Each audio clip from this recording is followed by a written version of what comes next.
कातिलों को पकड़ लेंगे, पकड़ के उनको सजा देंगे, पर ऐसा कुछ नहीं हुआ। उसके बाद मैं धक्के 3 महीने हो गए, मैं धक्के खाती फिरी। आईजी साहब को मिली, सीएम साहब को मिली, एसपी साहब को मैं 20 से 30 बार मिली, विधायक अरविंदर कल्याण जगमोहन, मैंने ऐसा कोई जगह नहीं छोड़ी कि जहाँ मैं ना गई हूँ। और जब मैं चोरा गांव में जाती थी, वहाँ मेरा मकान सामान पड़ा था, वहाँ जाती थी, मेरे को धमकी देते थे भी किससे पूछ के गांव में बढ़िया बाहर निकल। ये शब्द किसने कहे कि गांव से बाहर निकलो, आपको गांव में एंटर ही नहीं होना? जिनका नाम ले रखा मैंने, ये राजेंद्र लोड है, उन लोडों में से ही है, उन्होंने धमकी दी है। ये बिल्ले सरपंच ने मेरी गुड़िया के साथ छेड़छाड़ कराई थी 1 साल पहले, 11 साल की गुड़िया के साथ। उसी जगह पे डेड बॉडी पड़ी थी मेरे बेटे की, और घर के नजदीक ही थी डायरी। और जबकि वो दूसरे रास्ते से कोई बुला के ले गया उसको, बच्चे को 5 मिनट में ही बच्चे की हत्या कर दिया। कौन है ये बिल्ला सरपंच? मौके का सरपंच है या पहले ही सरपंच थे? पूर्व सरपंच है। पहले भी एक चमारों का लड़का मरा था, जब भी इसी का नाम आया था, इसी ने मर्डर करवाया था उस बच्चे का भी। ये पहले भी यही करता आ रहा है। ये बहुत मेरे साथ बहुत, मेरे बेटे का मेरा सारा छीन लिया मेरे। आरोप लगा रहे हैं या आपको उन पे शक है? शक है जी, पूरा उसी जगह पे जहाँ मेरे बेटे की डेड बॉडी पाई, उसी जगह पे गुड़िया के साथ छेड़छाड़, मेरा बरांडा घेरा, ट्रैक्टर गेल, मेरी दीवारें छटवाई, मेरी जगह छटवाई, और एक वाक़ा मेरे साथ भी करा था उसने। बार बार यही परेशान कर रहा था। मैंने मकान बेचने के लिए बोर्ड लगाया था, उसी टाइम बच्चे की मारने की प्लानिंग कर रहे थे। 1 महीना हो गया, मेरा बच्चा मुरझाया सर हुआ था, पर किसी के साथ कोई जगह आप कैसे कह सकते हैं कि उनका गला दबाया गया, प्राइवेट पार्ट पर दबाव बनाया गया, उनको मारा गया, उनका मर्डर किया गया? ऐसे आप क्या कह सकते हैं? पोस्टमार्टम की रिपोर्ट में आया है भी 4 जनों ने उसका गला दबाया, एक ने हाथ पकड़े, मुंह भिंचा, और प्राइवेट पार्ट है ना उसके खींच के रबड़ की डाल लंबे करके सुंडी के पास आ रहे थे, मैंने ही अंदर करे थे। और मैंने उसके मुंह में पानी गिरा तो बाहर ही निकल गया था, पानी अंदर नहीं गया मेरे बच्चे के अंदर पानी नहीं गया। कौन कौन लोग हैं जिनके ऊपर आरोप लगा रही हैं आप? एक ये राजेंद्र लोडा बिल्ला सरपंच, एक अशोक है, उसने फोन करके बुलाया, लोकेशन उसमें पता लग गया है डिटेल में। 48 सेकंड बात हो रही है मेरे बेटे से। दूसरे रास्ते को बुलाया, उन्होंने ही बुलाया, साजिश रची है। जो कैमरे लगे हुए हैं वो भी बंद करवा दिए पहले से, और जो और कैमरे लगे हैं गली से बाहर, मैंने कहा चेक करो, वो मना कर दिया कि इनकी प्राइवेट प्रॉपर्टी है, हम चेक नहीं कर सकते। ये रंजिश कह सकते हैं या साजिश कह सकते हैं, क्या लगता है? ये तो मेरे को नहीं पता, साजिश ही है। जिस तरह जो कैमरे हैं ना उन्हीं के रिश्तेदारों के हैं, जो पहले से ही बंद करवा रखे थे। बच्चा कभी नहीं जावा था उस रास्ते से, सुनसान रास्ता था, उसे कोई बुला। लगभग समय क्या था जब सुबह में बाहर गया था घर से? 8:10 पे, 8:10 या 15 मिनट ही हो रही थी, इससे ज्यादा टाइम नहीं था। और ये पोस्टमार्टम की रिपोर्ट में आया 8:30 बजे बच्चे की डेथ हो गई थी। 8:40 पे मैं वहाँ मौके पे पहुंची थी, एक लेडीज बुला के लेके गई थी। तो आसपास वहाँ पे जब वो आप कह रहे वाक़ा है, उस वाक़े पे आसपास कुछ लोग होंगे, किसी ने कोई जानकारी दी हो आपको? हाँ जी, एक लड़की है, वो कह रही थी मैं गेट के पास बैठी हुई मुंह धो रही थी, मेरी आंख में साबुन थी, नुका एन जोर की घेर के कोई भागा बच्चे को। नुका मैंने सोचा भी कोई शराबी गिर गया, तो मैंने मुंह धोने के बाद भी इकट्ठे करे भी कोई गिर गया।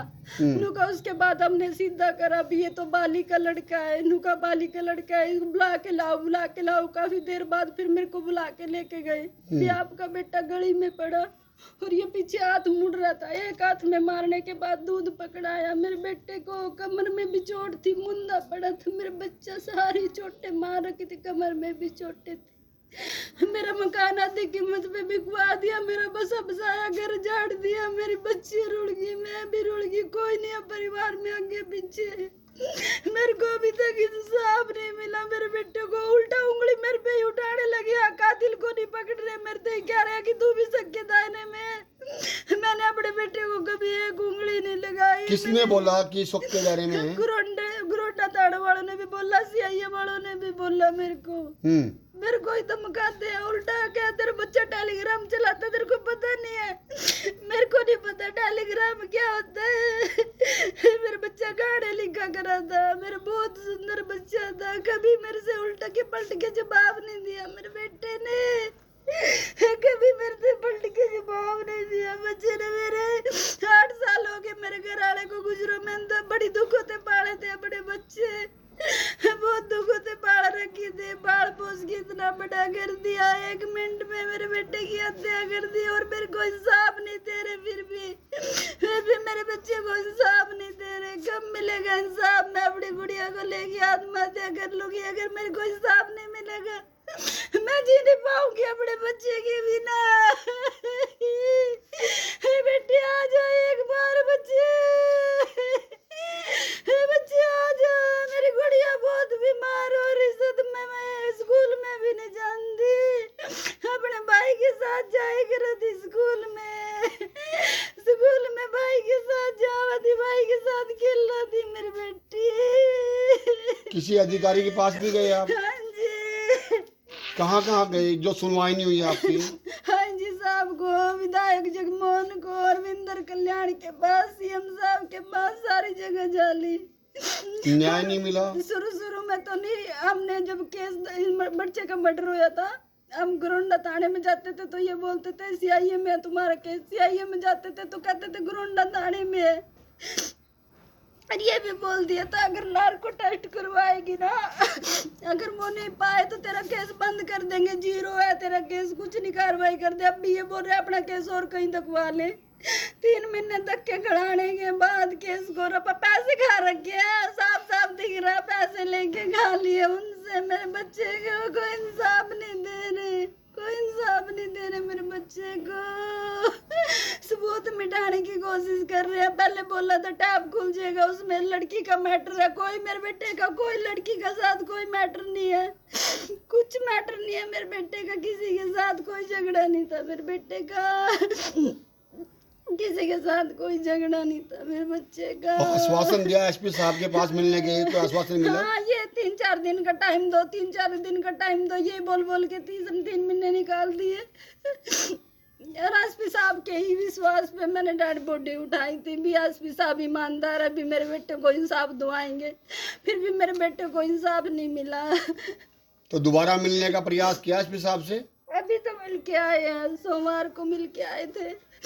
पर ये भी बोला था अभी क्राइम ब्रांच वाले जाएंगे वहाँ से दोबारा नए सिरे से कार्रवाई करेंगे। पर ऐसा कुछ नहीं होया, ना कोई क्राइम ब्रांच वाला गया ना कोई कार्रवाई हुई। तो सीएम साहब से जब मिले उन्होंने क्या आश्वासन दिया? उसने फोन करवाया था एसपी के पीओ को, उसने कहा अभी 5 टीम लगा रखी है, जबकि कोई 5 टीम नहीं लगा रखी, झूठ बोल दिया। जो एसपी का पीओ है 12 नंबर कमरे में बैठा। एक दिन फोन आया उसके पास भी बाली वाले केस में चोरा चलना है जहाँ बच्चे की डेड बॉडी पड़ी थी। तो ये बोल दिया कि मेरा भाई वहीं पे खड़ा था कि ये बोल दिया कि बाली को साथ ले लेना, उसको ये लगेगा भी कार्रवाई कर रहे हैं।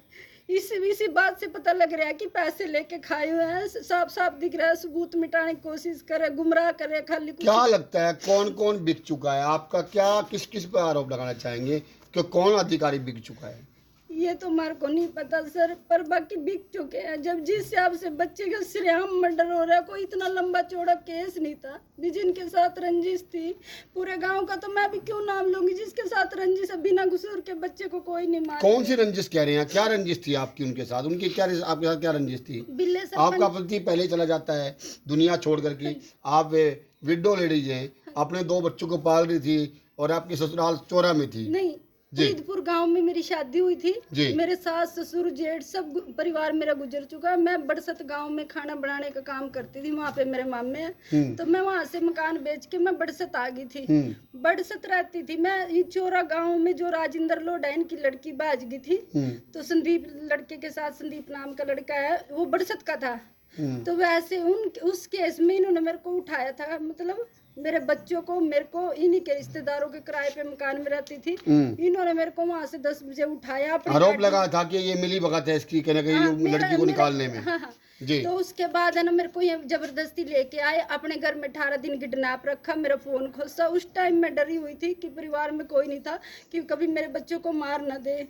तो इन्होंने मेरे नाम से झूठी कंप्लेंट दी थी संदीप के खिलाफ, उन्होंने जेल में कराया। अब फिर दोबारा फिर मर्डर केस में जेल में करवा दिया उस बेटे को, उस भाई को, संदीप को। अब फिर दोबारा फिर इन्होंने मर्डर केस में उसको अंदर करवा दिया। और उस दिन के बाद मेरे साथ बहुत ज़्यादा रंजिश रख रहे थे, मेरे साथ गलत हरकतें भी करी इन्होंने, राजेंद्र ने, रवि ने, और ये महेंद्र है एक। आपने उनकी दरखास्त नहीं दी?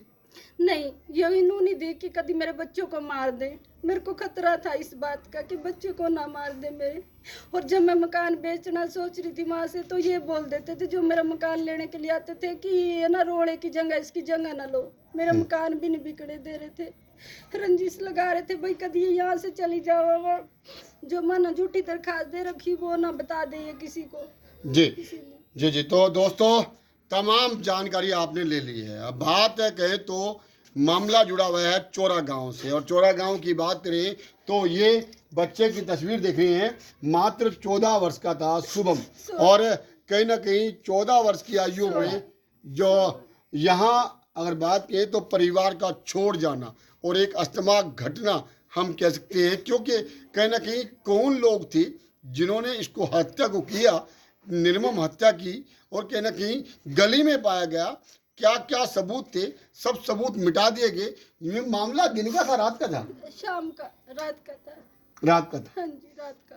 तो सब सबूत मिटा दिए गए। हाँ, बस वहाँ से दिखाई दे रहा है कैमरे में जाते हो, या जहाँ से दूध लिया है ठेके के पास से, जी। और आगे जाके कैमरे दोनों बंद कर दिए, और जो कैमरे गली से बाहर कैमरे हैं वो भी चेक नहीं करे कि उनकी प्राइवेट प्रॉपर्टी हम चेक नहीं कर सकते ना। हमारे को दिखाया कुछ भी, हमारे को नहीं पता चेक करे या ना करे। बस एक ही कैमरा दिखाया था जहाँ को बच्चा दूध लेके जाता दिखाई दे रहा स्पीड पे, उसको पता भी नहीं अभी मेरे को मारेंगे आगे। तो दोस्तों तस्वीरें इस समय हम लोग काचवा गांव से आपको दिखा रही हैं, और काचवा गांव से हम बताना चाहते हैं इस समय ये माता पिता रहते हैं यहाँ पर। हाँ जी, बस मेरे माँ बाप और कोई नहीं। मेरे यहाँ माता पिता रहते हैं, माता पिता के आशियाने में शरण ली।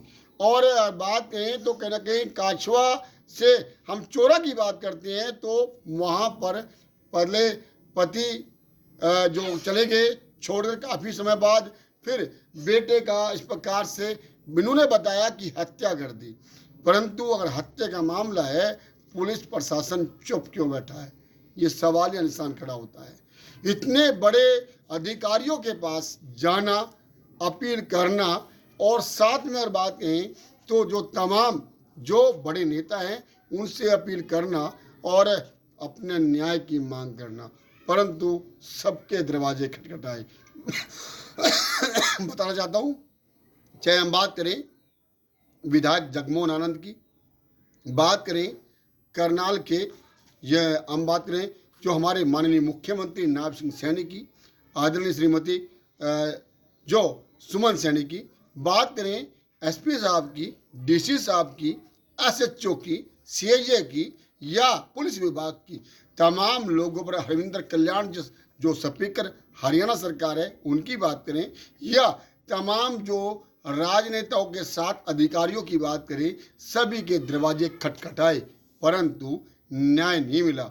आखिर इसके पीछे क्या है, आप लोग जरूर इस वीडियो को शेयर करना ताकि वो तमाम जो कर्मचारी हैं वो सही डिसीजन लेकर के बता पाएँ। अगर यही मामला किसी बड़े परिवार से जुड़ा होता या धनाढ्य से जुड़ा होता तो शायद 24 घंटे के अंदर ये मामला सुलझ जाता और तस्वीरें साफ हो जाती। परंतु इस महिला को देख सकते हैं, 3 महीने से लगातार रोती बिलबिलाती, दरवाजे खटखटाती, आवाज़ मारती और अपने न्याय की गुहार लगाती, परंतु अभी तक न्याय नहीं मिला। यानी कि बात कहें तो मैं आप जनता से विनती करना चाहता हूं कि ऐसे लोगों के साथ जरूर खड़े हों और ऐसे लोगों को जरूर मदद करें, क्योंकि एक छोटी सी बिटिया है, बेटे का चले जाना, माता पिता कहें तो दिखा सकता हूं कि ये माता पिता हैं जो बुजुर्ग हैं और एक बिटिया है कहीं ना कहीं, और ये माता पिता इस समय परेशान हालात में हैं और कमाने का साधन कुछ नहीं है। मैं करनाल की तमाम दानी सज्जनों से और संस्थाओं से भी अपील करना चाहता हूं कि इस महिला के लिए ज़रूर सहयोग करें, इनके साथ खड़ा हों और इनको न्याय की गुहार जो लगाई है उसमें मदद करें। चाहिए बात करें अपने समाज से भी इन्होंने अपील करी कि कश्यप समाज से आते हैं, कश्यप समाज से आते हैं, इन्होंने अपील करी है कि कोई तो मेरा भाई बने, कोई तो मेरा इस प्रकार से मेरा साथ दे। राखी बांधने से भाई नहीं बनता, भाई तो रिश्तों से बनता है, समाज से बनता है। और इन्होंने अपील की है कि कोई डिपार्टमेंट के लोगों से पूछ पाए, राजनेताओं से पूछ पाए, एक इच्छा होती है, एक आदमी का विश्वास होता है, उसको पूरा करें। दोस्तों मैं आप लोगों से विनती करता हूँ वीडियो को शेयर करिए ताकि इस बहन को कहीं ना कहीं बेटे के लिए न्याय मिल पाए। इस वीडियो को शेयर करें। धन्यवाद।